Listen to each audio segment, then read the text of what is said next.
오늘도 사랑하고 또 축복합니다. 오늘부터는 또 빌립보서 말씀을 통하여서 함께 수요 기도의 시간에 말씀을 살펴보고자 합니다. 힘든 중에도 기쁠 수 있을까요? 여러분, 힘든데 막 웃을 수 있을까요? 힘든데 웃으면 옆에서 어떻게 볼까요? 저 사람 이상한 거 아닌가, 또 이렇게 보지는 않을까요? 성도는 힘든 중에도 기쁠 수 있는 존재임을 믿으시기를 바랍니다. 힘든 중에도 기쁠 수가 있어요.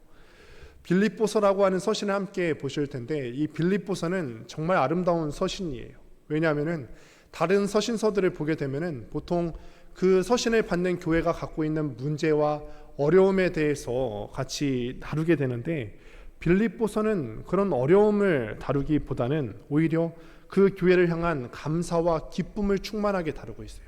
다른 서신서들 같은 경우는 어려움이나 어떤 문제, 그 교회가 갖고 있는 어려움이나 문제를 다루고 있는데, 빌립보서는 빌립보 교회가 갖고 있는 기쁨과 또 이 평강을 충만하게 다루고 있다는 거예요. 참 아름답고 귀한 서신이죠.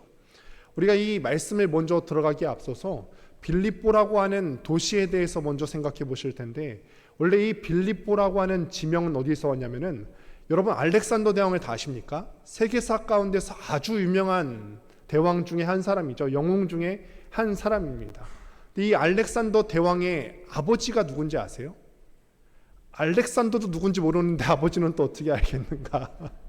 알렉산더라고 하는 그 대왕의 아버지 이름이 필립 2세였어요.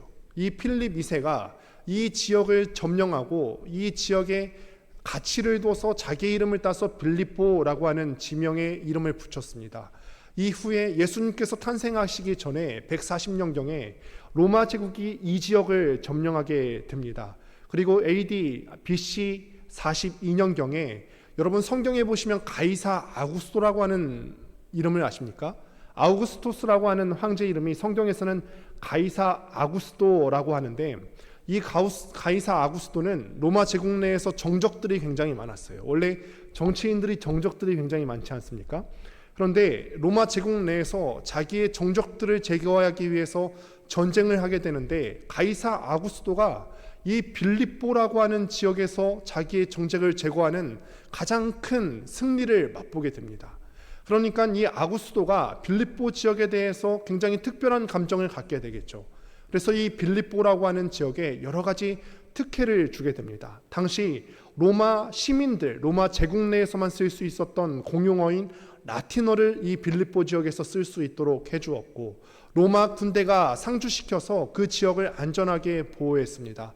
뿐만 아니라 자체 원로원을 두어서 너희는 자치적으로 정치를 할 수 있도록 그렇게 특혜를 허락하여 주었고, 또 가장 큰 것은 면세 혜택을 주었어요. 세금을 감면해 주었다는 것이죠.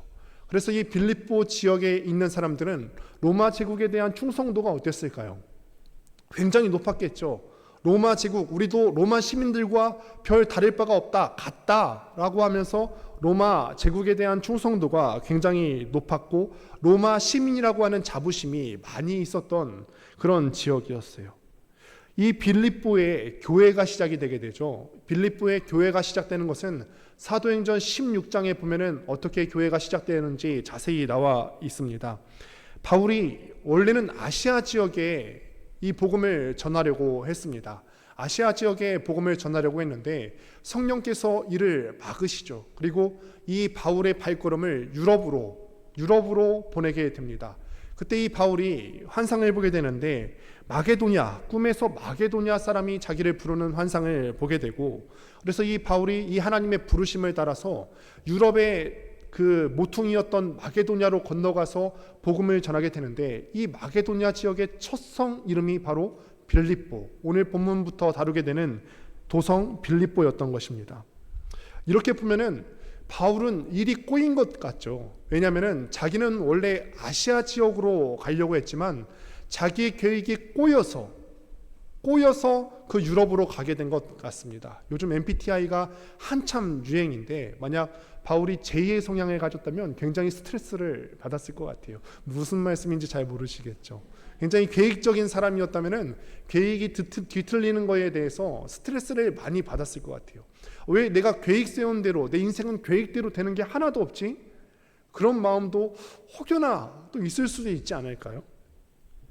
우리는 그런 생각들을 많이 해요. 하나님을 믿고 하나님 말씀에 순종하고 신앙생활을 잘하면은 모든 것이 다 형통하게 될 것이다 라는 생각들을 많이 하게 됩니다. 그런데 우리가 인생을 살아가면서 신앙생활을 하면서 하나님에 대해서 더 깊이 깨달아가면서 알게 되는 것은 하나님을 열심히 신앙한다고 해서 모든 것이 다 형통한 것만은 아니다 라는 사실을 우리가 깨닫게 되죠. 우리가 살면서 하나님의 뜻을 잘 받들어 섬기는 데에도 불구하고 우리 삶 가운데서는 고난과 어려움이 있을 수가 있습니다. 그런데 이런 고난은 우리가 반드시 명심해야 될 사실이 무엇이냐면은 내 뜻대로 되지 않을 때, 우리 인생 가운데 고난이 닥쳐올 때 원인 없는 고난이 없다는 것입니다. 원인 없는 고난이 없고 이 모든 것들이 측량할 수 없는 하나님의 은혜와 섭리 가운데서 인생의 모든 일들이 이루어지게 된다는 것입니다. 때로는 왜 계획대로 안 되지? 왜 내 인생 가운데서는 하나님을 잘 신앙하는데 이런 어려움과 고통이 있는 것이지? 그런데 이런 모든 일련의 어려움과 사건들이 다 하나님의 은혜 가운데서, 측량할 수 없는 은혜 가운데서 이런 일들이 일어나게 된다는 것입니다. 바울이 빌립보에 가보니 그곳에는 회당이 없었어요. 원래 바울이 전도 여행을 가면은 가장 중점적인 전도의 방식이 무엇이냐면은 지역에 있는 회당에 찾아가서 그곳에서 복음을 전했습니다. 회당에 사람들이 모이거든요. 유대인들이 모이던 장소였거든요. 그래서 그 자리에 가서 그곳에 가서 복음을 전하는데 빌립보에 갔더니 회당이 없었어요. 그래서 회당이 없어서 사람을 찾다 보니까 유대교를 믿는 여자들이 있다는 것을 알게 되죠. 그 중에서 자주장사 루디아라고 하는 사람을 만나게 되고 이 루디아가 바울에게 복음을 들음으로써 회심을 하게 됩니다. 그리고 길을 가는데 귀신이 들려서 점을 잘 치는 여종 한 명이 길거리에서 바울을 보고서 계속 이렇게 말하게 되는데 사도행전 16장 17절 말씀 같이 읽어보도록 하겠습니다. 시작. 이 사람들은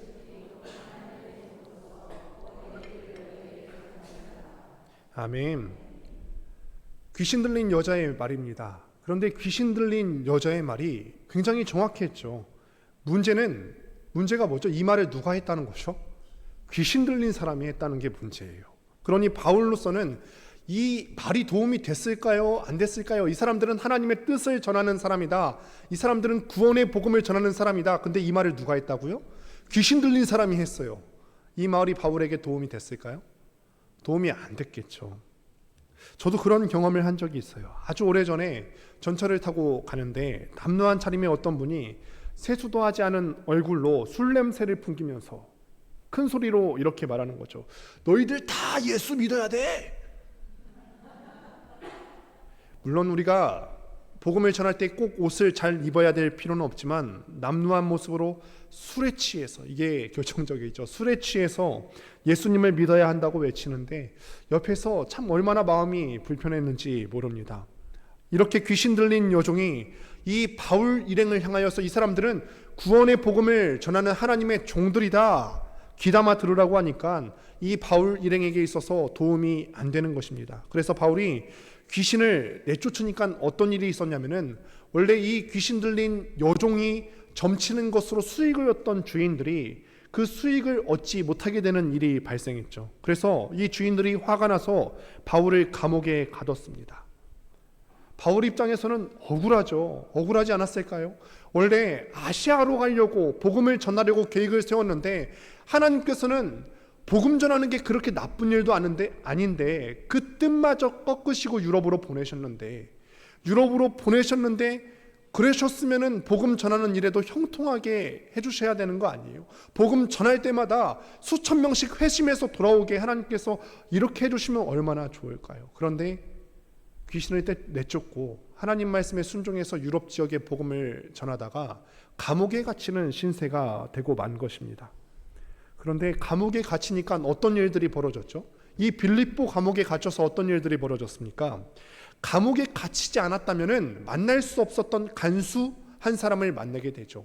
이 간수가 바울을 통하여서 예수 그리스도를 영접하고 회심하게 되는데 성경에 나타난 가장 극적인 회심 가운데 한 사람이 바로 이 빌립보 감옥에서 만났던 간수의 회심입니다. 이 간수가 바울을 통해서 인격적으로 하나님을 만나고 거듭나게 됩니다. 이렇게 생각할 수 있죠. 우리의 삶도 때로는 이해할 수 없는 일들이 많이 생겨요. 이해할 수 없는 고난들이 생기고, 하나님, 내가 하나님 명령대로 아시아로 가지 않고 유럽으로, 그것도 복음 전하는 일 때문에 뜻을 꺾고 이렇게 왔으면은 내 뜻대로 좀 되게 해주시면 안 됩니까? 그런데 내 뜻대로 되지 않는 상황 가운데에서 하나님께서는 측량할 수 없는 은혜로 그 모든 일들을 이루어 가고 계신다는 것입니다. 우리의 삶에 이해할 수 없는 일들이 간혹 생기지만 우리가 분명하게 명심해야 될 것은 하나님께서는 명확한 뜻을 가지고 목적을 가지고 우리의 삶을 이끌어 가신다는 것입니다. 빌립보 교회 이야기를 다시 해보자면, 빌립보 교회는 사도 바울의 사역을 굉장히 열심으로 잘 섬겼던 교회입니다. 빌립보서는, 바울이 빌립보서를 쓸 때는 빌립보 교회를 개척하고 나서 한 10년에서 12년 정도 지난 후에 서신인데, 이때까지 빌립보 교회가 바울을 많이 위로하고 많이 격려하고 물질로 섬기고 같이 기도하고 애썼던 교회가 바로 빌립보 교회입니다. 바울이 빌립보 교회에서 있을 때, 귀한 서신을 썼을 때 이 바울이 지금 어디에 있습니까? 감옥 안에 있게 되죠. 로마 감옥에 갇혀서 과연 내가 이 감옥에서 나갈 수 있을까? 이 감옥에 갇혀서 살지 죽을지도 잘 모르는 상태에서 이 서신을 썼는데, 그래서 우리가 이 서신을 옥중서신이라고 하게 되죠. 옥중서신에는 어떤 것들이 있죠? 에베소서, 빌립보서, 빌레몬서, 골로새서, 이 네 가지 종류의 서신을 우리는 일컬어서 옥중서신이라고 합니다. 바울이 옥에서 썼다고 해서 옥중서신이라고 합니다. 본문의 내용을 다루기 전에 우리가 꼭 짚고 넘어가야 할 것이 하나 있습니다. 오늘 말씀의 제목과도 관련이 있는데, 많은 사람들이 그렇게 생각해요. 내가 환경이 조금만 더 좋았다면 내가 더 나은 사람이 될 수 있었을 텐데, 내가 환경이 조금 더 나았고 물질적인 환경이 나았고 육체적인 건강이 있었다면 하나님을 섬기는 데에도 더 나을 수 있을 텐데 더 훌륭한 사람이 되었을 것이라 생각합니다. 그러나 성도의 생각은 달라야 합니다. 본문에서 보듯이 바울은요, 이 서신을 썼을 때 감옥 안에서 빌립보서를 썼습니다. 그리고 오늘 말씀을 시작하면서 서두에 언급한 것과 같이 빌립보서는 다른 서신서들과는 다르게 문제를 다루기보다는 기쁨과 평강을 중점적으로 다루고 있습니다. 이 기쁨이라고 하는 단어가 빌립보서에서 굉장히 중요한데, 빌립보서를 관통하는 핵심적인 단어가 바로 이 기쁨이라는 단어고, 빌립보서에서 가장 많이 언급되는 단어가 바로 이 기쁨이라고 하는 단어입니다. 바울은 감옥이라고 하는 아주 불편하고 어려운 상황 가운데서 가장 아름답고 가장 기쁨에 충만한 서신을 썼다는 겁니다. 그러니 우리가 내 상황이 이래서 내가 기쁠 수가 없습니다. 내 컨디션이 이런데, 내 관계가 이런데, 내 육체의 건강이 이런데 내가 기쁨으로 하나님 섬길 수 있겠습니까? 말씀을 통해서 아는 것은 우리가 이렇게 변명할 수가 없다는 것입니다. 개인적으로도 시편을 참 좋아하고, 여기 계신 많은 분들 중에서도 시편을 많이 좋아하실 거예요. 또 그 중에서도 저는 다윗의 시를 참 눈여겨서 보고 좋아하게 되는데, 다윗의 쓴 시 가운데 사람들에게 사랑받는 시는 대부분 다 다윗의 고난 뒤에 쓰여진 시입니다. 다윗이 왕이 되어서 형통하고 또 떵떵거리고 살 때는 거의 시를 쓰지 않았어요.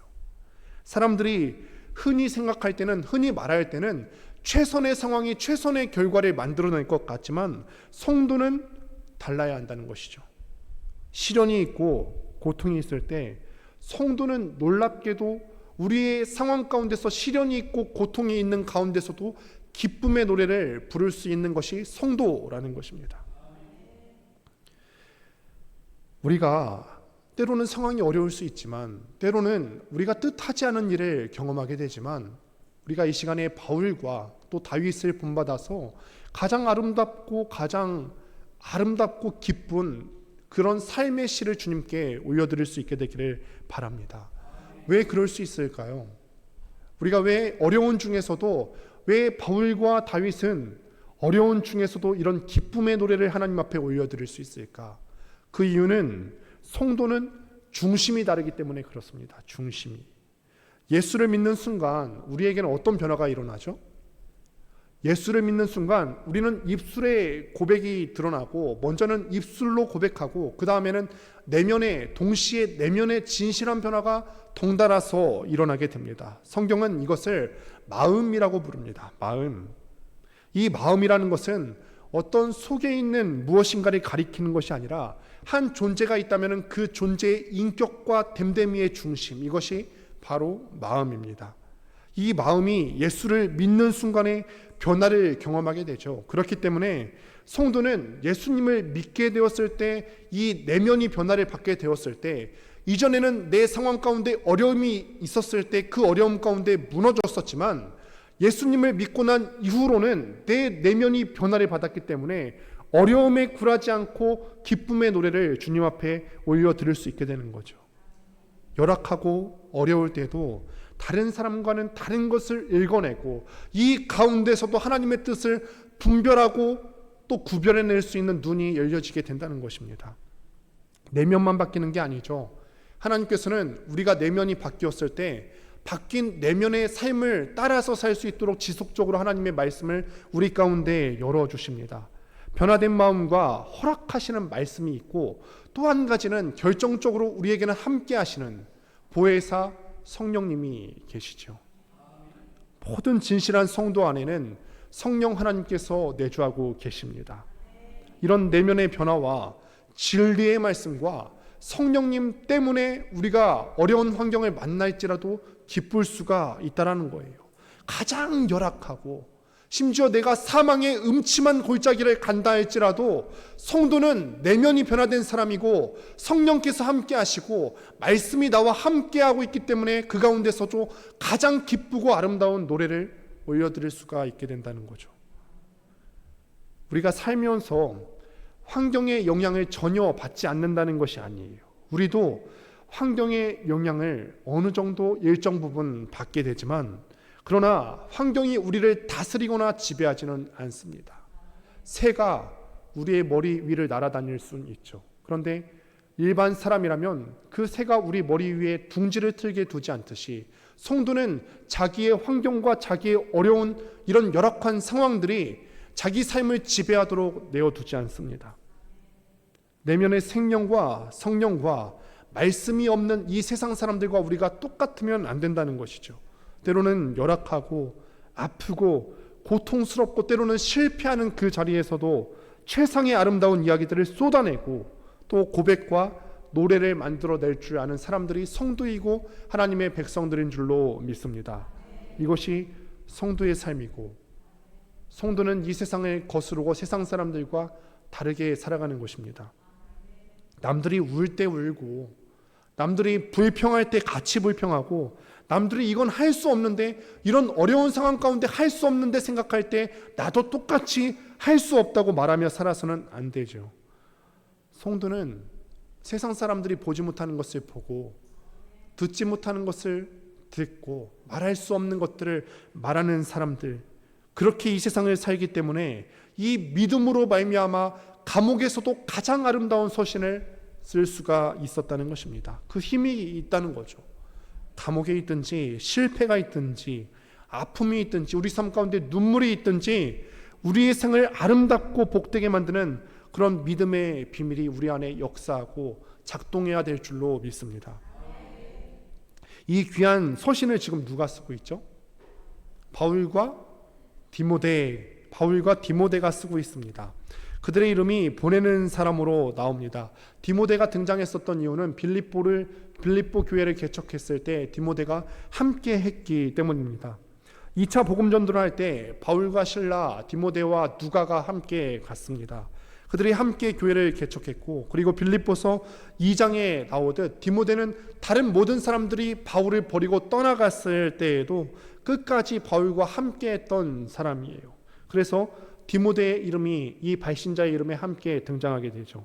바울과 디모데가 편지를 보내면서 자기 자신을 어떻게 소개하는지 같이 보도록 하겠습니다. 1절을 다시 한번 읽습니다. 시작. 그리스도 예수의 종 바울과 디모데는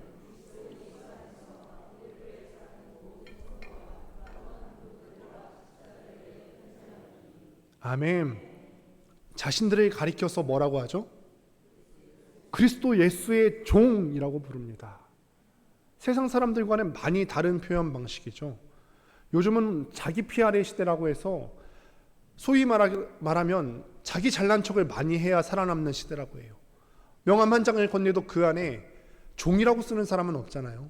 다 자기가 자랑할 만한 것들을 내세우고 한 줄이라도 나를 내세울 수 있을 만한 것들로 자기 자신을 가득 채우려고 합니다. 그런데 바울과 디모데는 자기 자신을 표현하기를, 자기 정체성을 한 줄로 요약해서 말하기를 나는 그리스도의 종이다. 당시 로마 사회에는 종에도 계층이 많았는데 지금 바울과 디모데가 표현하는 그 종에는 종의 여러 가지 계층 중에서도 가장 하찮은 종을 뜻하는 단어인 둘로스라고 하는 단어가 쓰였어요. 둘로스는요, 권리도 없고요, 자기 마음대로 말할 권리도 없고, 심지어 결혼해서 아이를 낳으면은 그 아이도 자기 자식이 되는 것이 아니라 자기가 소속된 주인의 소유가 됩니다. 이것이 둘로스의 위치예요. 그런데 바울은 자기를 소개하면서 나는 예수의 종이다, 예수님의 둘로스이다, 나는 인생을 살 때 이것이 내 인생인 양 살지 않습니다. 내 생각대로 내 인생 살지 않습니다. 내가 말하고 싶은 대로 말하지 않습니다. 나는 예수 그리스도의 둘로쓰이기 때문에 주인이신 예수님의 생각대로 살 거고, 예수님께서 말하고자 하라는 대로 나는 말할 것이고, 가라고 하는 대로 나는 갈 거예요. 이게 둘로쓰죠. 죽는 것이든 사는 것이든 주님이 다 좌지우지하시는 주님의 종이다 라고 자기 자신을 표현해요. 이런 종됨은 사도 바울의 고백으로만 그쳐서는 안 됩니다. 우리가 다 성도인 것을 인정하고 동의하십니까? 그리스도인 맞으시죠? 모든 성도의 삶 가운데서 동일하게 이 고백이 나와야 할 줄로 믿습니다. 성도의 삶 가운데서 나는 그리스도의 둘로쓰입니다, 아무것도 자기 주장을 할 수 없는 나는 그리스도의 종입니다, 이런 고백이 우리 삶 가운데 가득 넘쳐야 할 줄로 믿습니다. 이 종됨은 우리가 흔히 생각하듯 뭔가 자유롭지 못하고 억눌림이 있고 억지로 할 것 같은 그런 종살이가 아니에요. 수동적으로 일반적인 어떤 종이나 노예살이 같은 경우는 내가 하고 싶어도 못하는 거잖아요. 수동적인 종됨을 의미하는 경우가 많습니다. 그런데 우리가 내가 그리스도의 종이 된다고 할 때 그 종됨은 능동적인 종됨이에요. 내가 사랑하기 때문에 자원하고 선택하는 종됨을 말하는 것입니다. 다들 연애하고 결혼 생각이 잘 안 나시죠? 보통 청년 설교할 때는 연애를 많이 얘기할 수 있을 텐데요, 우리가 사랑할 때는 그 사람에 대해서 지배하려고 합니까? 종되려고 합니까? 종이 되려고 하죠. 이해할 수 없을 때라도 저 사람을 굴복시키고 내 밑에 두려고 하기보다는 내가 저 사람을 섬겨야지, 내가 내 자녀를 섬겨야지, 내 부모님을 섬겨야지, 내 사랑하는 가족들과 배우자와 이웃을 섬겨야지 생각을 해요. 이게 진짜 사랑하는 사람의 모습이죠. 우리가 한 인격을 사랑할 때 세상이 사랑하는 것처럼 소유하거나 지배하는 그런 사랑이 아니라 종됨으로 사랑하는 하나님의 백성이 되어야 합니다. 누군가를 사랑한다는 것은 그 위에 서서 남는 것을 베풀어주는 류의 그런 사랑을 말하는 것이 아니에요. 세상이 가장 오해하는 것 중 하나가 무엇이냐면 사랑을 베풀어주는 것으로 생각하는 것입니다. 그러나 베풀어주는 것만으로는 우리가 사랑을 다 표현할 수가 없습니다. 종이 되고 우리가 낮아지고 희생하고 죽어야만 할 수 있는 것이 바로 사랑이에요. 바울이 자신을 그리스도 예수의 종이라고 하는 것은 이런 아주 신앙의 중요한 묘미, 어떤 핵심적인 요체가 같이 표현되어서 들어있는 것입니다. 지금까지 여러 교회에서 사역을 하면서 또 여러 부류의 사람들을 만나보게 해주셨는데, 간혹 예수님을 믿은 지 20년, 30년이 되었다고 하면서도 예수 믿는 맛이 무엇인지 모르는 분들을 많이 만날 수가 있었습니다. 교회는 다닌다고 하고 내가 신앙이 있다고는 하는데 예수 믿는 재미가 무엇인지를 모릅니다. 예수 믿는 맛을 알아야지 내가 이 주님을 따라가는 이 길이 험난하고 고달파도 따라갈 수가 있을 텐데 예수 믿는 맛이 무엇인지를 모릅니다. 사역을 하다 보면은 예수 믿는 맛을 모르는 사람들을 많이 만나게 되는데 혹 신앙이 있다고 스스로 생각하고 믿었다가 마지막 심판대에서 진짜가 아닌 것으로 드러난다면은 이 사람은 세상에서 가장 불행한 사람이 되고 말 것입니다. 그렇다면 우리 스스로에게 한번 묻습니다. 우리도 신앙생활하면서 예수 믿는 맛을 느끼고 계십니까? 예수 믿는 맛의 핵심적인 요체는 무엇일까요? 예수 믿는 맛이란 무엇일까? 종이 되고 싶어하는 그 중심체에, 종이 되고 싶어하는 그 자리에 바로 예수 믿는 결정체가 있습니다. 주님의 종이기 때문에 내가 가장 먼저 찾아야 되는 자리는 주님의 종으로서의 자리예요.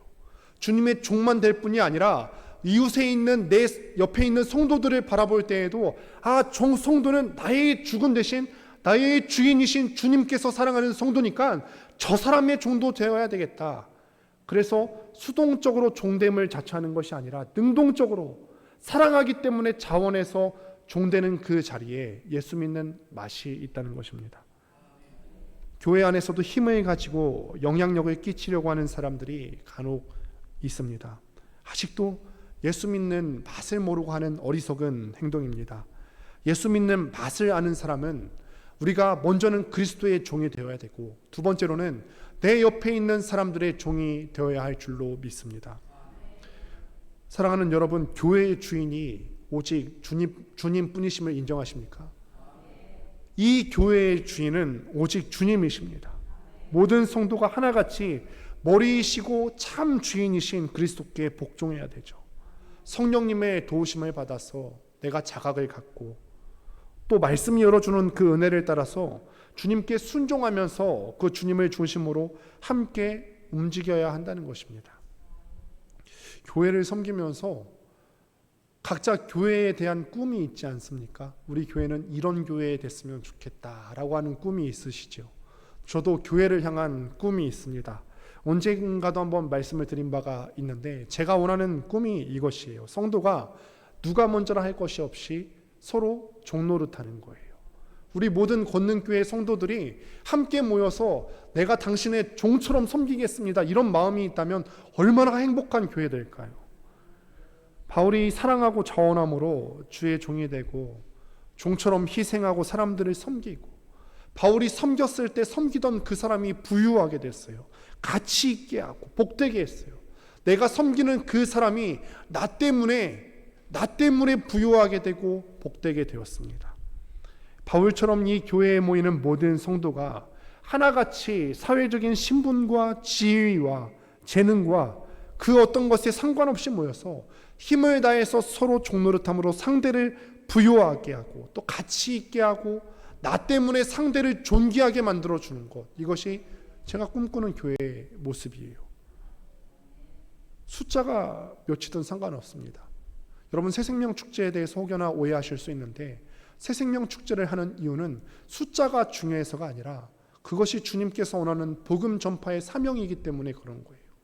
우리가 그보다 더 중시해야 될 것이 있다면, 그렇게 해서 새 성도가 왔다면 우리는 그분들의 종이 되어야 되는 것, 이것이 더 핵심적인 가치가 되어야 되죠. 성경이 말하는 교회, 세상에서 실패했다고 평가받는 사람들이 왔을 때 그들 안에 있는 그 하나님의 형상과 구주의 보혈의 가치로 인해서 세상과 다른 눈으로 그들을 존귀하게 바라보는 것입니다.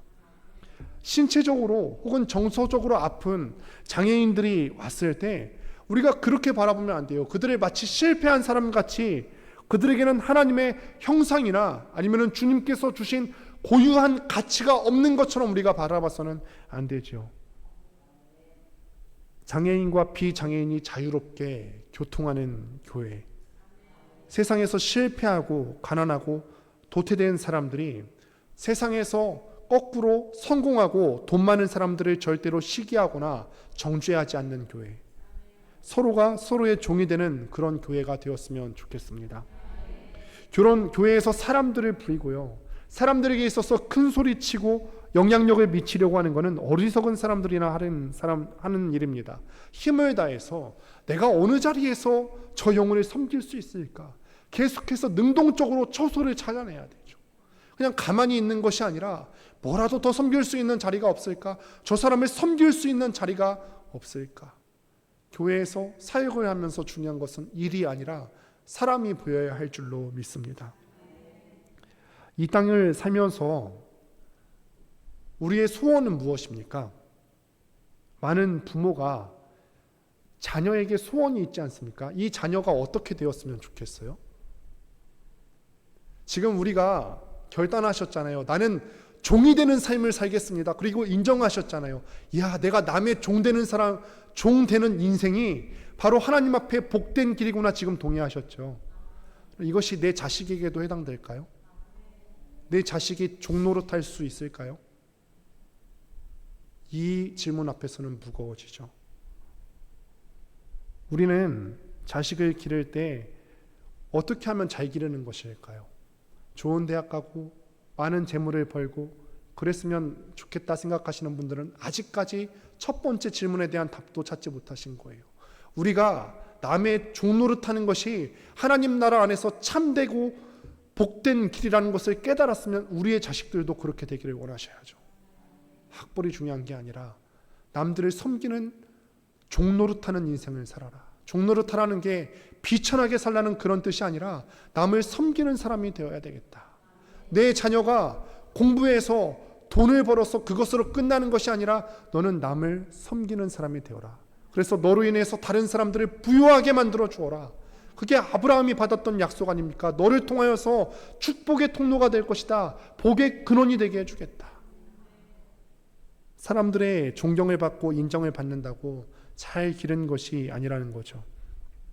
이 땅을 살아가는데 이 바울이 지금 지체 없이 주저없이 말합니다. 나는 예수 그리스도의 종이고 둘러쓰고 예수 그리스도 때문에 그분이 사랑하시는 너희의 종노릇할 것이다. 우리는 어떻습니까? 억지로 하는 것이 아니라 자원하는 마음으로 그리스도와 내 옆에 있는 지체들의 종이 되어야 할 줄로 믿습니다. 나의 자녀나 아내나 남편이나 사랑하는 교우들을 향해서 자원하는 종이 될 수 있게 되기를 주님의 이름으로 축원드립니다. 교회에서 중직자를 선출할 때도 이것을 지위라고 혹여나 생각하시는 분들은 우리가 구별해서 절대로 뽑아서는 안 됩니다. 이것을 신분 상승인 양 여기는 사람을 뽑게 되면 교회는 병들게 됩니다. 정말 섬기려고 하고 정말 낮아지려고 하고 종이 되려고 하는 사람들을 뽑아야 할 줄로 믿습니다. 그래야 건강한 교회가 될 수가 있죠. 바울은 지금 누구에게 편지를 보내고 있죠? 1절 다시 한번 읽어보도록 하겠습니다. 함께 읽습니다. 시작. 그리스도 예수 안에서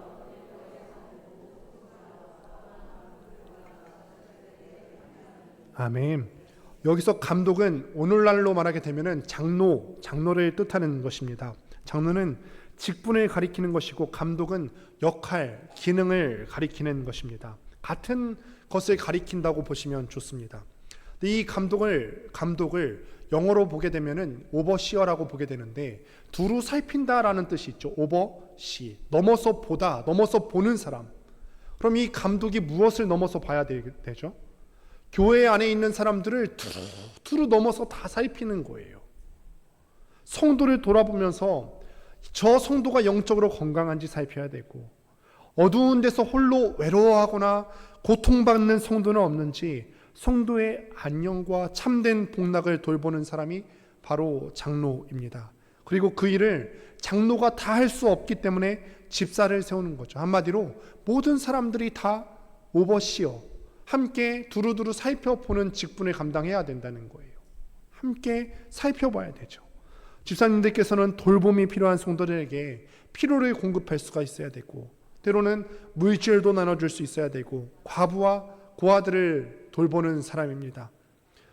여기서 우리가 성도라고 하는 단어를 유심히 보셔야 되는데 성도는 영어로 번역하게 되면은 세인트라고 하는 단어가 쓰여지게 돼요. 우리가 카톨릭 교회를 보면은 앞에다 성이라고 하는 단어를 붙일 때가 있지 않습니까? 카톨릭 교회에서 위대한 사람들을 말할 때 성자를 앞에 붙여요. 성 어거스틴, 뭐 성모 마리아 이렇게 붙이게 되는데, 성 베네딕토 이렇게 붙여지게 되는데, 여기서 말하는 성이 바로 세인트라고 하는 똑같은 말입니다. 성경은요, 예수님을 특심으로 믿는 일부의 무리를 세인트라고 부르지 않아요. 오늘 말씀을 보시게 되면은 성도를 세인트라고 봅니다. 성도. 그러니까 어떤 특심 있는 사람들, 어떤 재능적으로 특출난 사람들은 너희는 구별해서 너희만 세인트다라고 말하는 것이 아니라 우리 모두가 다 세인트 성도들이다 라고 말하는 거죠. 평범해 보이고 때로는 보잘것없어 보이기도 하는 우리를 일컬어서 주님께서는 뭐라고 보신다고요? 세인트다. 종종 성도님들께서 이런 말씀을 하실 때가 있어요. 목사님 말씀 다 아는데 내가 목사님은 아니잖아요. 그냥 평신도예요. 같은 삶을 살 수는 없잖아요. 목사님은 그래도 교회 안에서 사는데 우리는 세상 속에서 살아가면서 목사님과 같은 삶을 살 수는 없잖아요.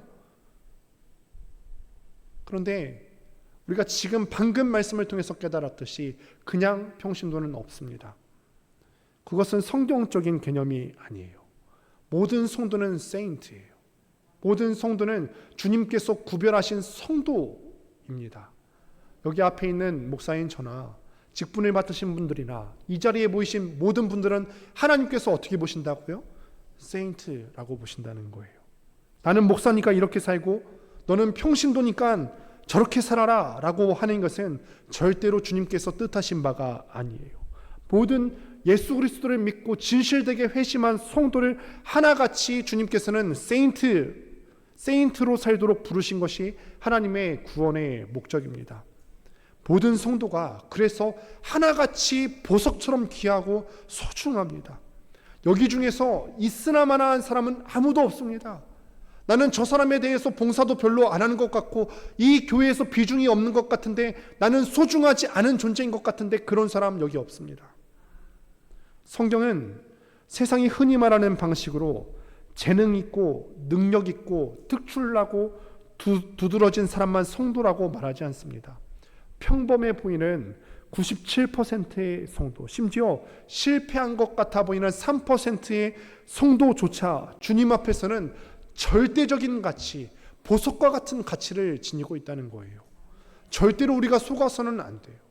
우리가 인생 가운데 힘든 일을 많이 만나고 인생 가운데 뜻대로 풀리지 않아서 왜 나는 이 모양 이 꼴일까?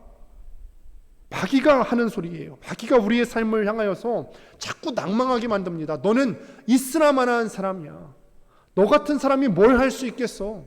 너는 정말로 무가치한 사람이야. 실패자야 말할 수 있지만 이거는 주님께서 우리에게 주시는 마음이 아니라 악한 마귀 사탄이 우리의 존재의 의미를 잊게 만들려는 수작이에요. 성경은 그렇게 말하지 않는다는 거죠. 주님께서는 우리 모두를 위해서 한 사람도 빼놓지 않고 여기에 있는 우리 모두를 위해서 우리 주님께서는 십자가에 피 흘려 돌아가셨어요. 여기 중에서 피 흘려서 돌아가신 그 값만큼이나 평범한 사람은 아무도 없습니다. 세상이 어떻게 우리를 가르고 판단할지라도 우리는 이 세상적인 가치관에 지지 말아야 합니다. 주님 앞에 특별하고 하나밖에 없는 너무나 귀한 보석 같은 세인트가 바로 우리라는 것입니다.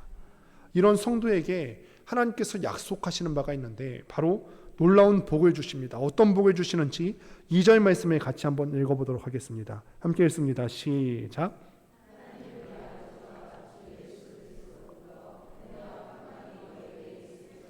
아멘. 은혜와 평강이 너희에게 있을지어다. 하나님이 우리에게 복을 주시는데 무엇을 주신다고요? 은혜와 평강이 있기를 원한다. 세상이 원하는 것은 무엇이냐면 운이 좋기를 원합니다. 운이 좋기를 원해요. 저 로또를 사서 내가 당첨됐으면 좋겠다. 로또에도 그렇게 많은 종류가 있더라고요. 세상은 줄을 잘 서는 것을 소중하게 생각하지만 성경은 그런 세상을 향해서 분명하게 선포합니다. 하나님이 아버지시고 예수님이 주인이시고 왕이시기 때문에 모든 성도는 운이 아니라 은혜가 있다는 거예요. 우리는 말을 하나 할 때도 굉장히 조심해서 써야 되는데 모든 성도에게 일어나는 일들은 우연히 일어나는 일이 없기 때문에 운이라고 하는 단어를 사용해서는 안 돼요. 운이 아니라 은혜지요. 자격 없고 공로 없고 내세울 게 없는데 나같이 부족하고 나같이 연약한 사람들에게 하나님이 내 조건을 보고서 그 은혜를 베풀어 주신 게 아니라 그 은혜를 베풀어 주시는 그 주님의 풍성하시고 놀라우신 자비를 따라서 넘치는 은혜를 우리에게 선물로 주시는 거예요. 우리의 자질이나 가능성이나 우리가 일한 것이나 조건을 보지 않고 그냥 주시는 것, 이것이 은혜죠. 우리가 만약에 조건이 되어서 일한 것이 있어서 받았다, 이것은 은혜가 아니라 비즈니스예요. 월급쟁이랑 다를 바가 없죠. 월급쟁이는 일한 만큼 받는 게, 일한 대가로 받는 게 월급쟁이에요. 그러나 우리는 주님 앞에 자질이 없고 공로가 없고 한 것이 없는데 공짜로 받았어요. 그러니 은혜예요. 혹시 예수를 믿은 지 10년이 넘고 20년, 30년이 넘었는데도 이 은혜라는 단어 앞에서 아무런 감이 오지 않으신다면, 이 은혜가 시간이 흐르면 흐를수록 더 선명하게 깨달아져야 되는데 시간이 흐를수록 흘러가는데도 불구하고 은혜가 선명하게 내 마음속에 와닿지 않는다면 예수를 잘못 믿고 있는 것은 아닌지 심각하게 점검해 보셔야 합니다. 은혜를 알아가고 세월이 흐를수록 이 은혜를 아는 사람은 마음이 부드러워질 수밖에 없어요. 왜냐하면 내가 한 것이 없이 그 사랑을 먼저 받아봤거든요. 나는 한 것이 아무것도 없는데, 나는 정말 연약하고 자격 없고 공로가 없는데 주님께서 날 먼저 이렇게 사랑해 주셨구나. 그러니 그 사랑을 받는 사람들은 마음이 말랑말랑해져서 다른 사람들을 대할 때 그 사랑을 흘려보낼 수밖에 없게 되는 거죠. 자격 없는 은혜에게 예수님의 성품과 피 흘려주신 그 공로에만 의지해서 주시는 귀한 선물, 운이 아니라 은혜가 모든 성도에게 넘치도록 풍성하게 허락되는 것이라는 것입니다. 주 안에서 사랑하는 여러분, 우리가 반드시 믿어야 됩니다. 세상은 우리에게 자꾸 요구할 거예요. 특별히 우리 청년들, 어린 세대로 갈수록 자꾸 우리에게 세뇌시키려고 할 겁니다. 뭔가를 갖추어야 된다, 뭔가 자격을 갖추어야 된다, 조건을 갖추어야 된다라고 말하지만 아닙니다. 자격 없고 공로 없는 우리지만 너무나 사랑 많으신 하나님께서 예수 그리스도의 피 흘려주신 그 공로를 의지해서 우리를 은혜로 대하시고 그 귀한 은혜를 선물로 주시기 때문에 우리의 삶에는 평강이 있을 수밖에 없죠. 평강은 은혜를 아는 자만이 얻을 수가 있는 선물입니다. 많은 사람들은 삶에 어려움이 없는 것이 평강이라고 말해요. 그러나 살아봤듯이 그런 삶이 있을까요? 어떤 사람들은 돈이 많으면 평강할 거라 그래요. 누가 그렇게 얘기하길래 제가 그런 말을 한 적이 있어요. 야, 저기 현대가에서도 그 재벌집에서도 자살하는 사람이 있더라. 그랬더니 그 사람이 이렇게 얘기했어요. 돈이 많은데 더 많으면 괜찮을 거다. 충분히 많지 않아서 그렇다.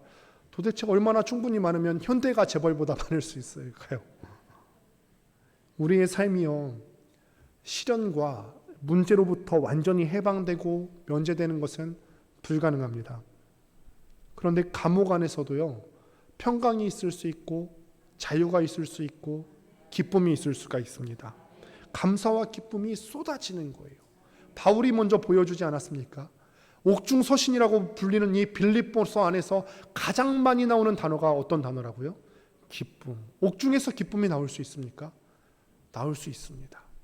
우리가 성도된 자로서 내면에 변화가 있는 사람은, 하나님의 은혜를 아는 사람은 그 구속된 것 같은 옥중에서도 기쁨이 넘쳐나올 수가 있다는 거예요. 왜 그러냐면은 하나님께서 나의 아버지 되시고 예수 그리스도가 나의 주인 되시고 왕이심을 아는 성도의 삶에 은혜가 계속해서 밀려오고, 또 조건 갖추지 못한 자격 없는 우리의 삶에 하나님의 너무나 부유한 그 선물이 그냥 주어지는 것임을 알 때 우리가 비로소 근심에서 놓이기 시작됩니다.